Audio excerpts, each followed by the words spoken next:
আজকে অনেক দিন পর আমরা দুজনে একটু বেরিয়েছি জুতো কিনবো বলে, কিন্তু তখন থেকেই দেখে যাচ্ছি যেন, কিন্তু একটাও ঠিকভাবে পছন্দ হচ্ছে না।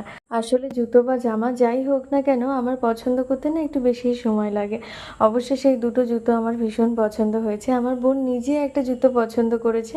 তো প্রায় 1.5 ঘন্টা পর আমাদের উদ্দেশ্যটা সফল হলো। যাই হোক, আজকে তো গণেশ পূজা রয়েছে, চারিদিকে প্রচুর ভিড় এবং বাড়িগুলোও না খুব সুন্দরভাবে সাজিয়েছে সেই জন্য। আর রাস্তার দুপাশ দিয়ে না মেলা বসেছে, আর এত সুন্দর সুন্দর জিনিস, সত্যি বলতে অসাধারণ লাগছিল। আমরা বুঝতেই পারছিলাম না কোনটা কিনবো। চলো, পূজা মেলা সবই তো হলো, এবার একটু গরম গরম খিচুড়ি প্রসাদ খাওয়া যাক।